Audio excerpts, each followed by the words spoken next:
या प्रसंगी समर्थ महिला मंडळाच्या अध्यक्षा नगरसेविका सौ सीमा हिरे, भाजपाचे शहराध्यक्ष विजय साने, उपमहापौर अजय बोरस्ते, भाजपा नेते लक्ष्मण सावजी, वनाधिपती विनायक दादा पाटील, राजेंद्र फडके, पोपटराव हिरे, आनंदवन संस्थेचे डॉक्टर विकास आमटे, डॉक्टर सोमनाथ रोडे आदी मान्यवर उपस्थित होते।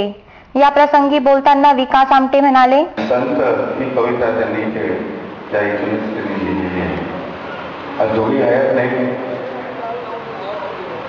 गेल्या 3-4 वर्षापासून मला तडीपार करण्यात आलेलं होतं। तडीपार केलेली माणसं चांगली नसतात। मला दशरथाने जसं रामाला घराबाहेर काढलं तसं बाबा आपल्याने मला वनवासात पाठवलं होतं। वनवास किती वर्ष असतो? 14 वर्ष। आजकाल काढवत मिळतो। मी ज्या ठिकाणी असतो आदिलाबादच्या आणि यवतमाळ जिल्ह्याच्या बॉर्डरवर, तिथे पांडव अज्ञातवासात राहायचे। पांडवानंतर मीच आहे। त्यामुळे इंडियन पिनल कोडच्या 2 शिक्षा माझ्यावर लागलेल्या आहेत।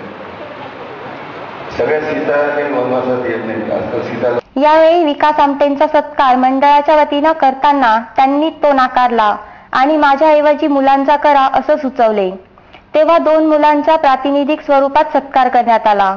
यावेळी बोलताना सीमा हिरे म्हणाल्या, एक सामाजिक बांधिलकी ठेवून कुठलाही हेतूनच होता, सामाजिक बांधिलकीच्या हेतूने या कार्यक्रमाचं आयोजन करण्याचं आम्ही दोन्ही मंडळांनी ठरवलं आणि या कार्यक्रमाला नाशिककरांनी अतिशय उत्स्फूर्त प्रतिसाद दिला। अतिशय चांगले गर्दी इथे आज आलेली आहे। सर्व संस्था, ज्या सामाजिक संस्था इथे आहेत नाशिकमध्ये, न्यायवस्ती, माई लेलेंची संस्था आहे, त्याचबरोबर विद्यापीठ प्रबोधिनी आहे, या सगळ्या संस्थांचे पालक वर्ग सुद्धा इथे उपस्थित आहे। आणि या कार्यक्रमातून तुम्ही काय सांगता की सामाजिक बांधिलकीचे मूल्य इतर नागरिकांनी देखील जपावेत आणि आपल्याकडून जे काय सामाजिक छोटीशी का होईना जबाबदारी जर उचलता आली तर ती करावी, जेणेकरून आपल्या मुलांमध्ये देखील त्याचे मूल्य रुजतील।